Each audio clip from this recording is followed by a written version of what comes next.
¿En quién confiar? Me pregunto yo, debido a que la maldad que plaga el mundo está acabando un día a la vez con quienes son puros y nobles de corazón.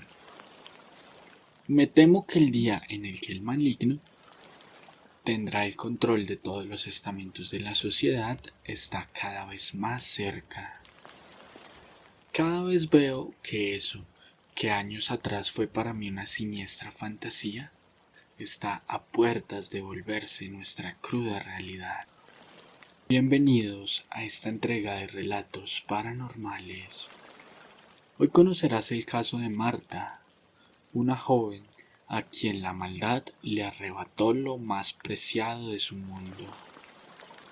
Recuerda que la mejor manera de apoyar al canal es suscribirte, dejar tu like y compartir este y los demás videos con quien consideres que podría llegar a gustar de este tipo de temas.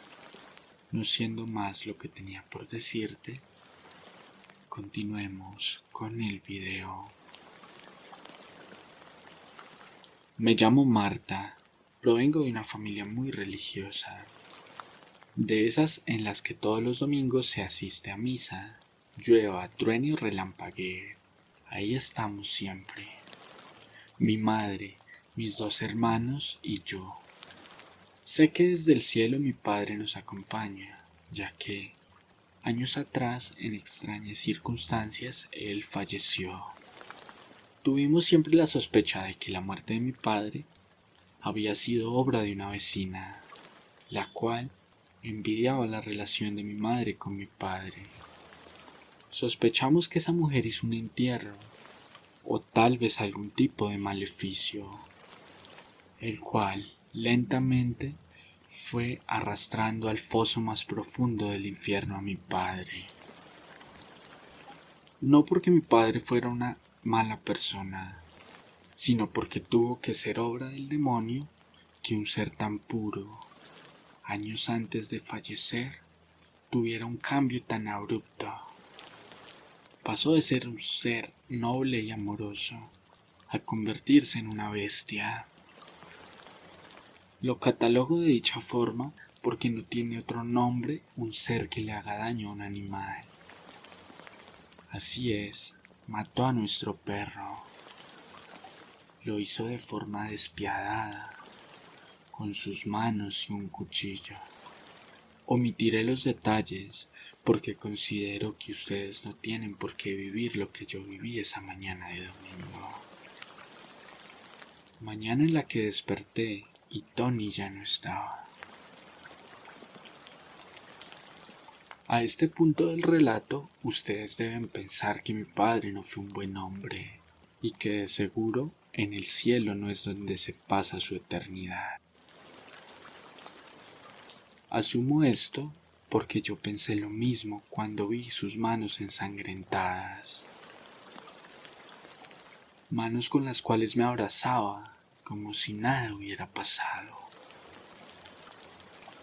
Al darse cuenta que sus manos estaban untadas de sangre, el pánico se apoderó de él. Supongo que imaginó que nos había hecho daño y, entre lágrimas, nos pidió perdón. Afirmaba que cual marioneta, un ser siniestro lo había controlado. Mi madre sabía que él no era malo y nosotras también. Así que decidimos consultar al médico. Este nos indicó que posiblemente se trataba de un caso de esquizofrenia, cuadro que cada vez empeoraría más. En sus momentos de lucidez, mi padre imploraba piedad y decía que eso nos quería a nosotros, que primero le quitaría lo que más valora y después sería su turno. Muchas veces mi madre, armándose de valor, confrontaba a eso que mi padre decía que lo atormentaba. Ella nunca creyó en la explicación médica, ya que mi padre siempre gozó de buena salud y era prácticamente imposible que de la noche a la mañana esta situación aflorara. sin haber dado antes inicio alguno.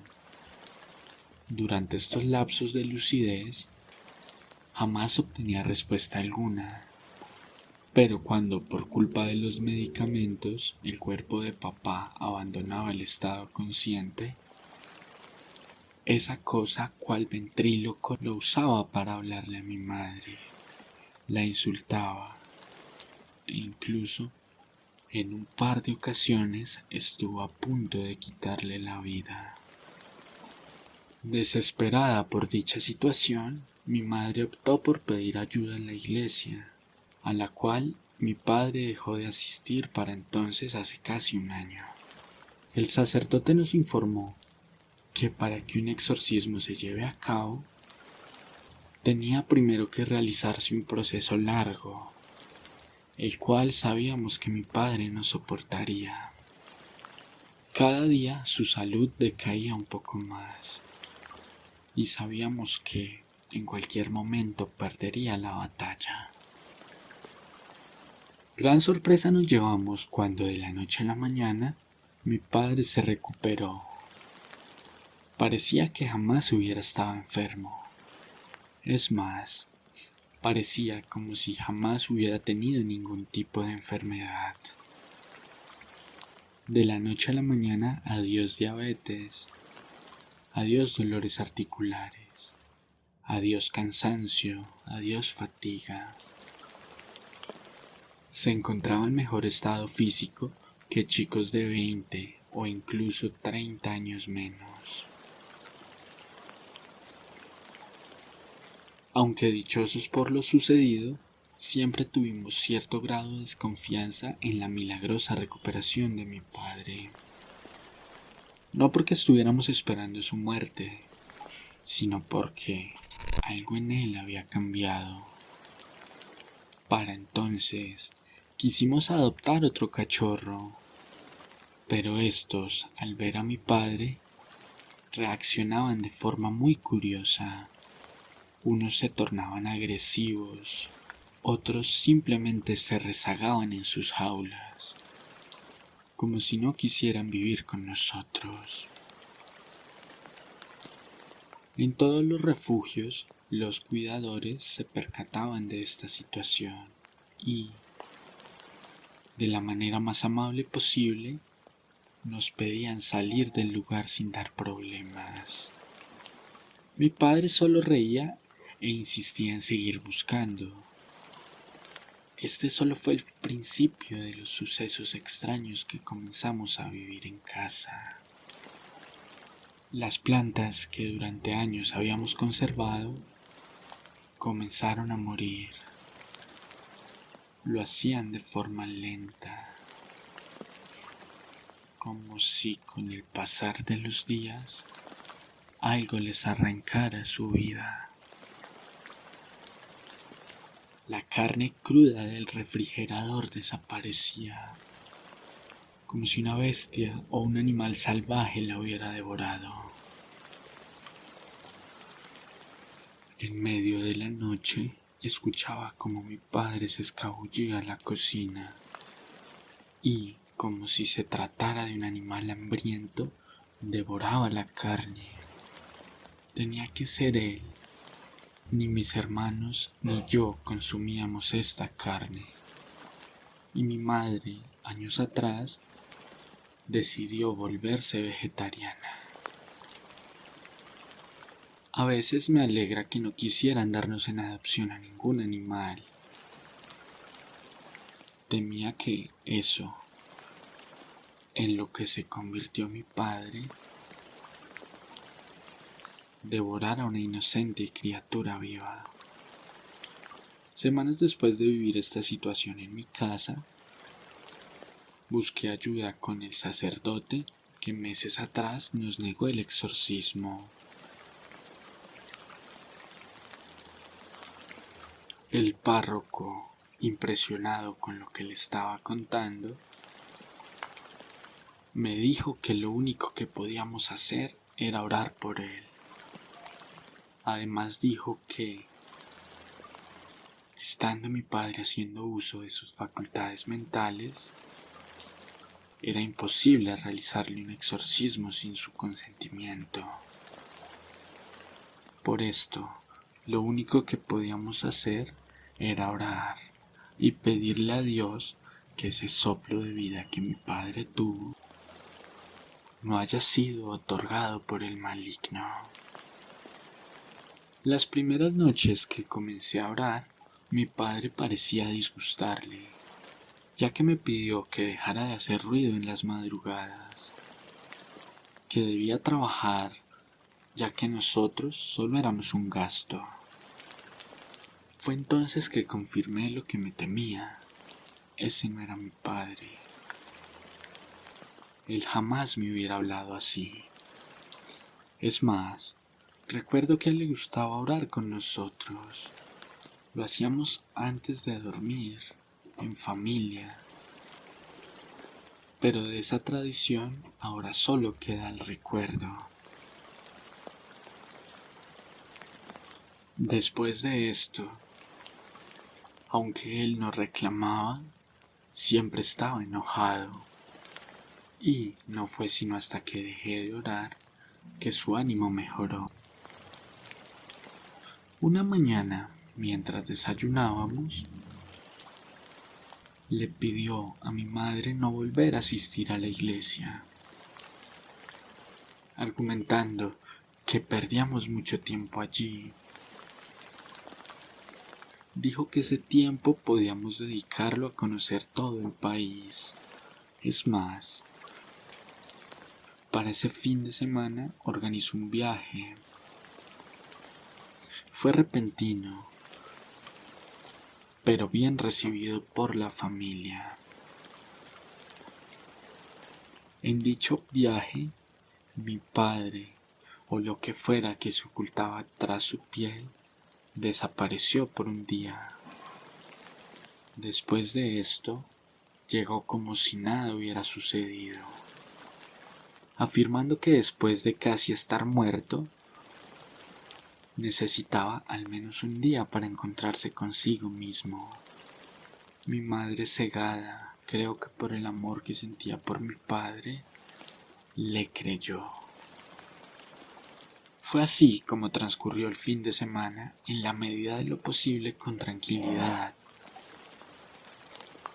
Días después, por una red social me enteré que una especie de secta, a pocos kilómetros de donde nos hospedamos, ese fin de semana había llevado a cabo un ritual, uno muy particular, ya que en una especie de cruz habían crucificado unos muñecos y los habían bañado con sangre. No era sangre de humano, sino de carnero. Suena cliché, pero ese tipo de sectas parece que tienen cierta afición con estos animales, tal vez debido al cine o a la mala imagen que la religión le ha dado a estas criaturas. De lo mismo fuerte estas imágenes fueron censuradas y en cuestión de horas se perdió todo registro de las mismas.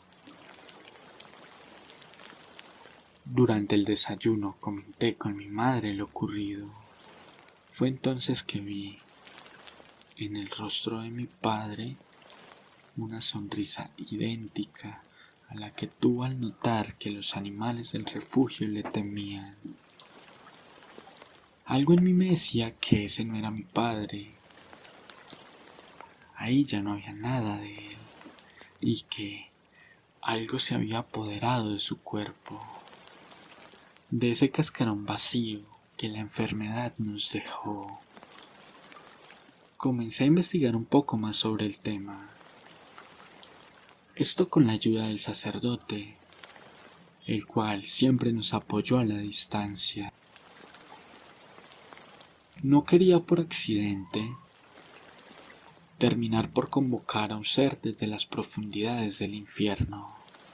Además, no sabía a ciencia cierta que habitaba en mi padre. El sacerdote me suministró unos textos de demonología con los cuales confirmé mi sospecha. Se trataba de un demonio.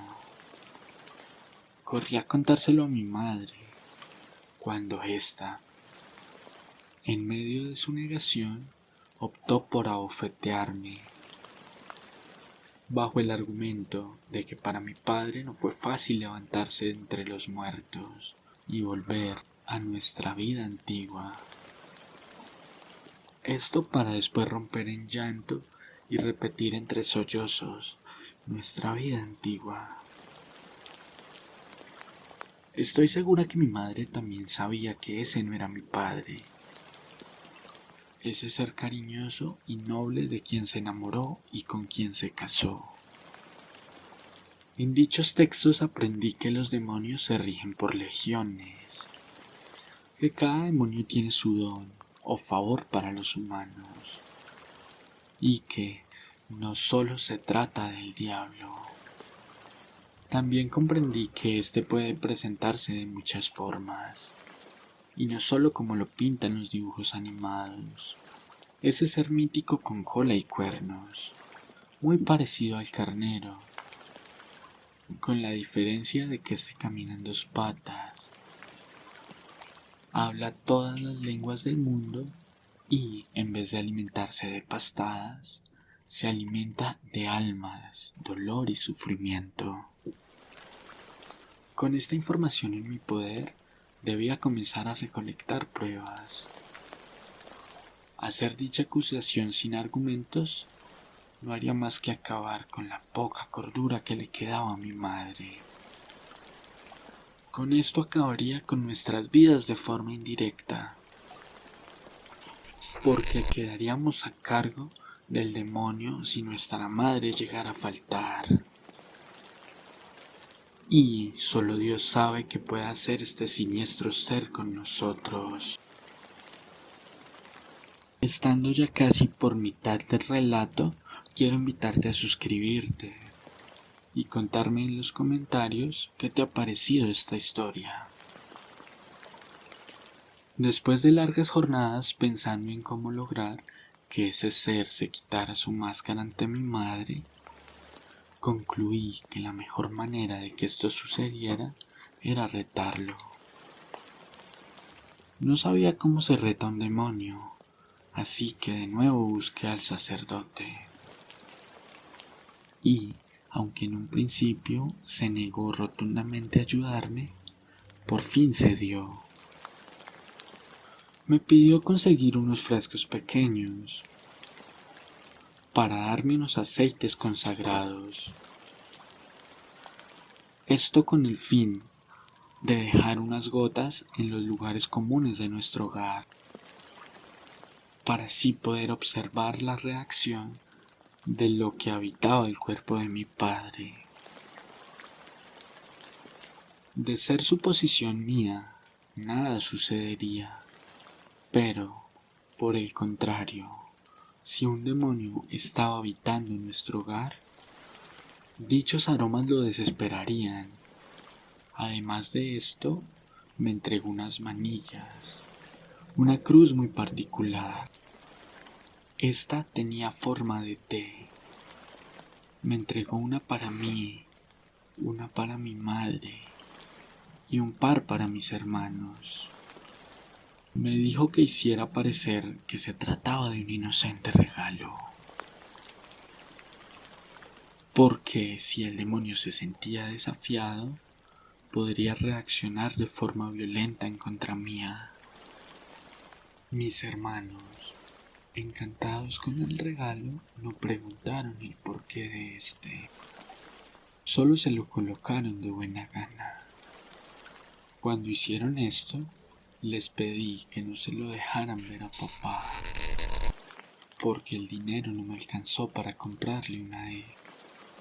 Con mi madre esta mentira no funcionaría, pero no podía dejarla expuesta, así que no hice caso a la recomendación del sacerdote y me colé en la habitación de mamá para colocar unas gotas bajo la cama. Además de esto, dejé la cruz bajo los colchones. Esto mientras le pedía a Dios no desamparara a mamá. Como era de esperarse, su reacción fue muy violenta. Cuando, de entrada a la casa, el aroma de estos aceites que me dio el sacerdote lo recibió. Estrelló la puerta como jamás lo había hecho desde que yo, su hija mayor, tengo memoria, y, en un tono alterado, llamó a mi madre a la cocina.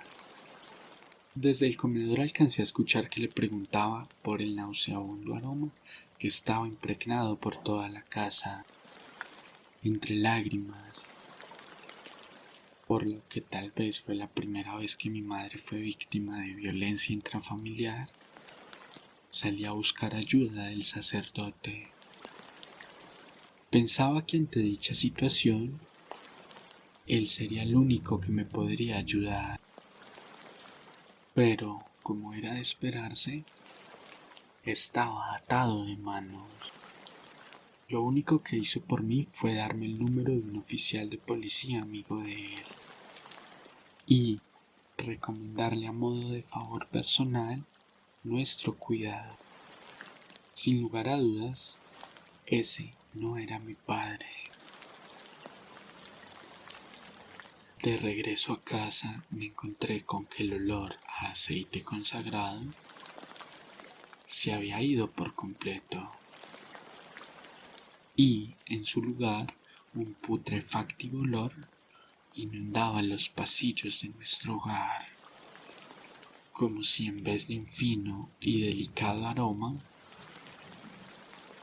hubiese puesto pequeños trozos de carne a descomponer por toda la casa. En ese momento, ese ser se retorcía tirado en la cama de mi madre.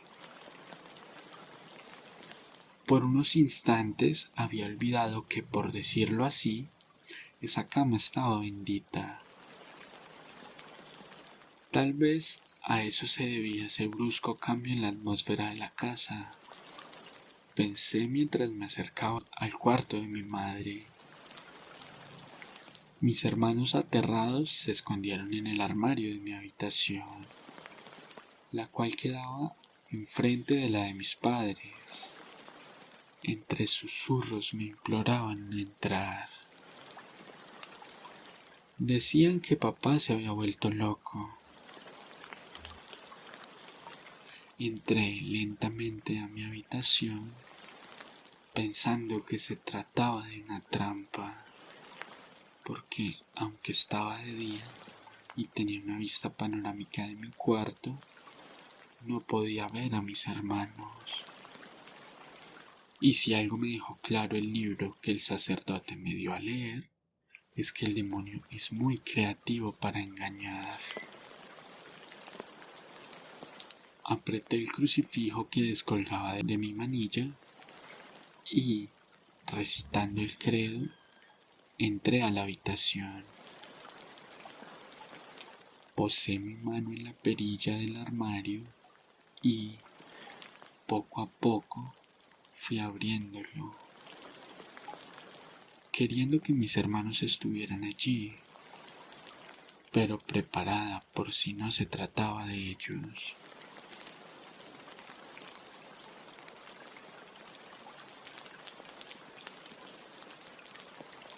Este es un buen momento para que te suscribas al canal y actives las notificaciones. Fue entonces cuando los vi. Estaban en una esquina del armario, tapados con unas cobijas, sintiendo que eso podía protegerlos, que bajo las cobijas eran invisibles para ese siniestro ser. Para ser sincera con ustedes, yo también hubiera querido poder esconderme con ellos y hacerme invisible, al menos hasta que toda esta pesadilla terminara. Pero debía ser fuerte. Mi madre me necesitaba. y yo era la única persona que representaba algún tipo de obstáculo entre el demonio y mi familia. Mis hermanos me dijeron que esa cosa persiguió a mi madre. Lo hizo con un cuchillo, lo cual la obligó a refugiarse en su habitación. Después de esto, este ser entró detrás de ella y cerró la puerta. Por más de media hora no escuché ruido alguno proveniente de esa habitación. Me esperaba lo peor, así que marqué el número de la tarjeta que me dio el sacerdote. Aquel hombre se sorprendió. Supongo que no esperaba que lo llamara tan pronto. Pasada media hora, llegó el hombre del que el sacerdote me dio el número e intentó comunicarse con mi madre, la cual estaba del otro lado de la puerta. Después intentó apelar a la cordura de mi padre y le dijo que no hiciera nada de lo que pudiera arrepentirse después. Ante este llamado tampoco recibió respuesta alguna, así que intentó derribar la puerta. Después de varios intentos fallidos por entrar, el hombre sacó su arma y con el mango de esta comenzó a castigar la perilla. Después de esto, acercó su mano, esto con el fin de verificar si ésta se había desprendido de la puerta y así poder entrar. Sorprendido se quedó cuando aquella perilla de bronce hervía como si hubiera estado expuesta al fuego por horas. Creo que la marca que dejó eso en su mano jamás le permitirá olvidar lo sucedido ese día. Intimidado ante lo que estaba sucediendo, el hombre tomó su teléfono y llamó al sacerdote. Lo que acababa de suceder le dejó claro que no estaba lidiando con un demente más, de esos que maltratan a sus esposas por diversión. Algo fuera de su comprensión estaba sucediendo, y nadie más idóneo para estos temas que el sacerdote. Nos contó que él conoció al sacerdote años atrás, en la parroquia de un barrio un poco retirado al nuestro. Contó el hombre que un sujeto con un comportamiento similar al de mi padre había cometido un crimen contra su familia. Prefirió omitir partes de esta historia.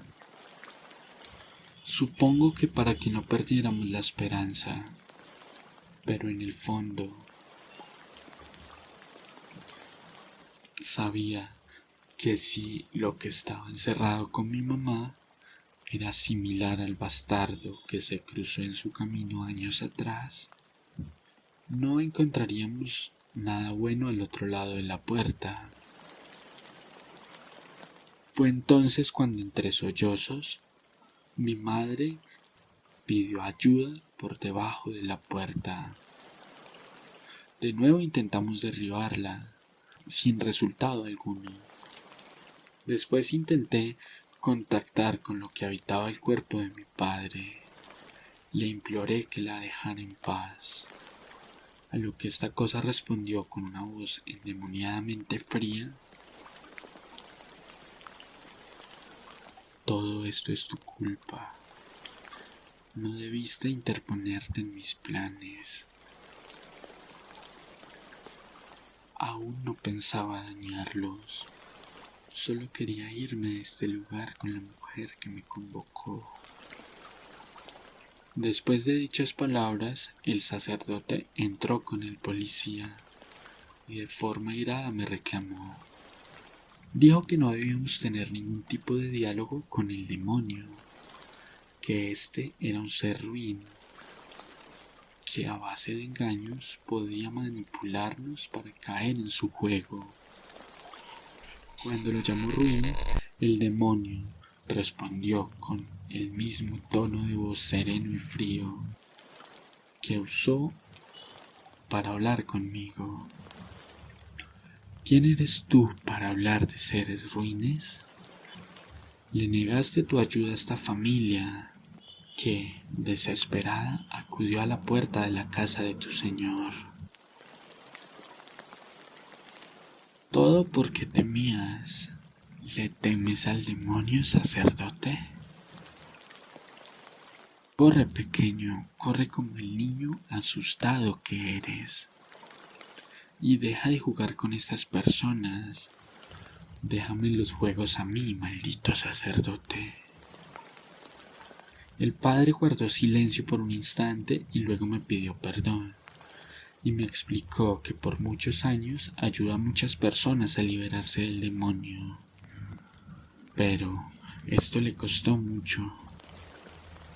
Varias patologías médicas y marcas por todo su cuerpo. El dolor que tenía que soportar día a día era invivible y temía no resistir más. Por esto no quiso brindarnos su ayuda. Por fin el que me llama ruin comienza a comportarse a la altura, dijo el demonio desde la habitación, a lo que el sacerdote respondió: da la cara, cobarde. Lentamente la puerta se abrió, mientras las demás puertas de mi casa se cerraron de golpe. Una voz proveniente de la habitación dijo: ¿me has llamado cobarde? Cuando tienes parado junto a ti a un hombre que escapó de su casa cuando vio que su padre molía a golpes con un bat de béisbol a su madre y a sus hermanos. ¿Me estás llamando cobarde a mí? Mira quién habla. Fue entonces cuando el policía rompió en llanto y el padre me pidió consolarlo. No son más que un par de cobardes que aparentan valentía, cuando ha tenido más cojones esta pequeña niña que ustedes dos juntos, par de gañanes. Me dan asco. Después de esto, no recuerdo qué más sucedió. Solo sé que mi madre estaba en el piso, aferrada a la manilla que había puesto yo debajo de su colchón, y en esta habitación había marcas de pezuñas quemadas en el suelo. El sacerdote días después me comentó que el demonio me atacó y que por eso no recordaba nada. Al preguntarle por mi padre, me dijo que él había muerto hace mucho, que el demonio confesó que había sido ligado al cuerpo de mi padre de que abandonara nuestro hogar. Al parecer todo esto fue obra de una mujer, pero la voluntad de mi padre fue fuerte, lo cual enfureció al demonio, y no le quedó de otra que tomar su cuerpo. Me explicó que dichas entidades son prisioneras en el infierno y que no desaprovechan la oportunidad de quedarse en el mundo haciendo el mal, liberando más y más entes en este mundo. Luego de esta explicación repetí mi pregunta, ya que en sí no me había dado una respuesta. Él respondió un poco atemorizado que el cuerpo de mi padre aún estaba al servicio del mal, que algo grande estaba sucediendo, porque Satanás no abandona su reino por minucias. ¿Satanás? Pregunté un poco confundida, a lo que el sacerdote respondió: así es, por eso logró escapar. Por eso logró tomar el cuerpo de un muerto y por eso el exorcismo no funcionó. Es muy poderoso. Después de un instante en silencio, el sacerdote, intentando romper la tensión del momento, dijo: ya casi se acaban las 7 vidas de este gato. Después de esto le pregunté cómo estaba él, a lo que respondió que muy agotado. Me quedé en silencio por un instante. No sabía qué decirle. Supongo que lo notó, ya que me despidió diciendo: el domingo a la misma hora. Sé que algo me oculta el sacerdote, pero no sé de qué se trata.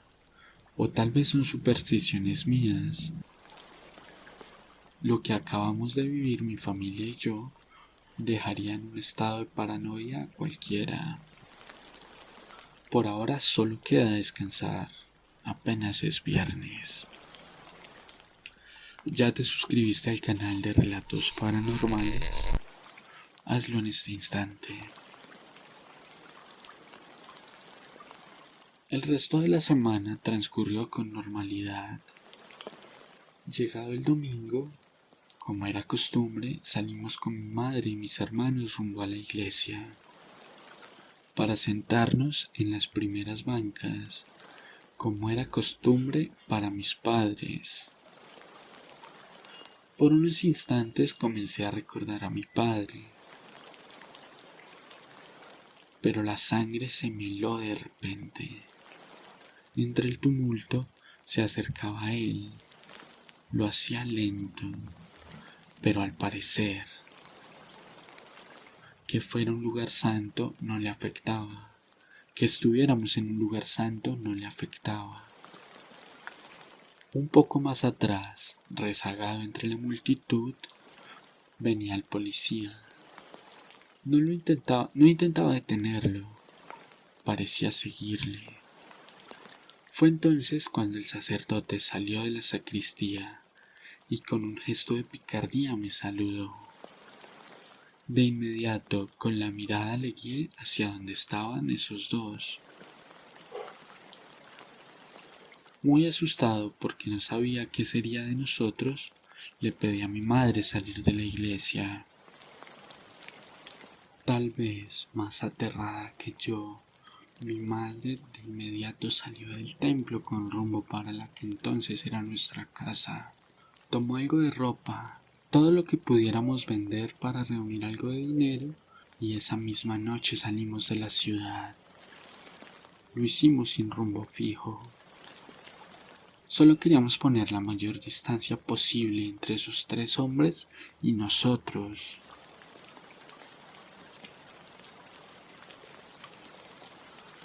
¿Crees que el diablo podría entrar a un templo en el que se adora a Dios y se es de Dios? ¿O por el contrario, crees que el lugar al que asistía la familia de esta historia que nos comparten de forma anónima, ya que las protagonistas no quieren por ningún motivo ser encontradas por estos tipos, era una iglesia negra o del demonio? La última opinión es tuya y quisiera que me la dejes saber en los comentarios. Si llegaste hasta aquí, quiero agradecerte por seguir el contenido de la familia de Relatos Paranormales. No muchos logran soportar este tipo de historias hasta el final. Si aún no haces parte de nuestra comunidad, te invito a seguir viendo nuestras historias. Tal vez allí encuentres una que te anime a suscribirte. Si tienes alguna historia que quisieras escuchar de la voz detrás de Relatos Paranormales, que quieras compartir con nosotros, puedes dejarla en los comentarios, mi Instagram personal o el correo que aparecen en la descripción del video. No siendo más lo que tenía por decirte, y con la voz cansada, después de casi una hora de relato, me despido. Hasta la próxima.